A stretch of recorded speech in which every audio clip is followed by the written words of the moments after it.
लव जिहाद का एक प्रकरण फिर से सामने आया नागपुर शहर में।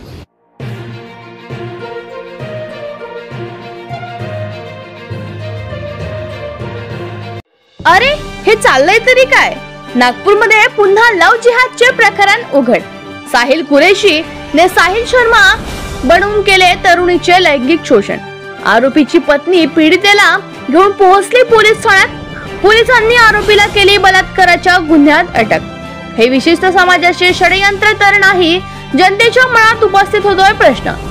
पानठेला चालक आणि विवाहित असलेल्या मुस्लिम तरुणाने स्वतःला हिंदू दर्शवत एका विद्यार्थिनीला आपल्या प्रेम जाळ्यात ओढून तिचे लैंगिक शोषण केले। या घटनेचे व्हिडिओ बनवून तो सोशल मीडियावर व्हायरल करण्याची धमकी देत तिचे वारंवार लैंगिक शोषण केले। इतकेच नव्हे तर पीडितेकडून रक्कम उकळण्याचा धक्कादायक प्रकार पाच पावली पोलीस स्टेशनच्या हद्दीत घडला आहे। आरोपीच्या पत्नीने स्वतः पीडितेसोबत घेऊन पतीच्या विरोधात गुन्हा दाखल केला आहे। पोलिसांनी आरोपीला अटक केली। पोलिसांनी दिलेल्या माहितीनुसार आरोपी साहिल उर्फ अब्दुल शारिक कुरेशी याचे टेकानाका परिसरातील 4 खंबा चौक येथे पानठेला आहेत। पीडित युवती ही भंडारावरून नागपूरला आपल्या नातेवाईकाकडे शिकण्यासाठी आली होती। ती प्रत्येक मंगळवारी आणि शनिवारी देवदर्शनाला जात होती। साहिलची नजर तिच्यावर पडली। त्याने तिच्या मैत्रिणीकडून तिचा नंबर घेतला। त्यांच्यात बोलणे सुरू झाले। त्याने तिला तो हिंदू असून साहिल शर्मा असे त्याचे नाव असल्याचे सांगितले। तो विवाहित आहे हे देखील त्याने तिच्यापासून लपवून ठेवले। तिला स्वतःच्या घरी नेऊन तिच्यावर लैंगिक अत्याचार केले।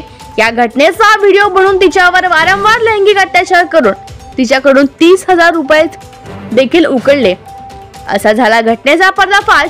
साहिलच्या पत्नीला मोबाईलमध्ये काही अश्लील क्लिप दिसल्या।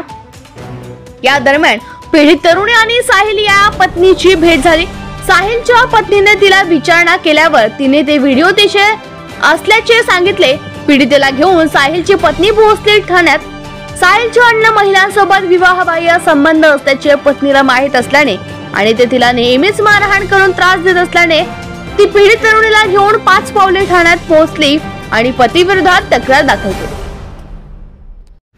मैं आपको लेके आऊं नागपुर क्षेत्र के 5 पावली थाने में। एक बार फिर शादीशुदा अब्दुल ने को लव जिहाद का एक प्रकरण फिर से सामने आया नागपुर शहर में। बीते एक हफ्ता के अंदर दूसरा लव जिहाद का प्रकरण है, जिसमें सरकार लव जिहाद के विषय में एक सख्त से सख्त कानून बनाने की हिदायत दे रही है, जो सिर्फ जो 2 में ही पेंडिंग है। लव जिहाद के ऊपर कानून नहीं बनने के कारण लव जिहादियों की जो है वो सोच जिहाद के ऊपर काम करते हुए लव जिहाद के मैटर को और ज़्यादा बढ़ा रही है। एक जो लड़की है वो 19 साल की जो लड़की है जो यहाँ नागपुर शहर में पढ़ने आई थी, उसको एक शादीशुदा साहिल अब्दुल ने खुद को साहिल शर्मा बोल करके बदल कर नाम बदल के पहचान छुपा के उसको ना उसके ऊपर रेप किया, उससे फिरौती और उससे बाकी भी जो चीज़ है आर्थिक मदद और आर्थिक सहायता की तरफ से उससे लूटा है। यह एक प्रकरण 5 पावली थाने में आया, जिसमें उस शादीशुदा अब्दुल की जो पत्नी है उसने एक मुख्य भूमिका निभाते हुए लड़की का साथ देकर के यहाँ गुना दाखिल करी। और आज के दिन अब्दुल के ऊपर पुलिस वाले को 2 दिन का पीछा मिला है। परंतु यह जो लव जिहाद का जो प्रकरण है, इसको कहीं ना कहीं स्थिरता लाने के लिए, इसको कहीं ना कहीं खत्म करने के लिए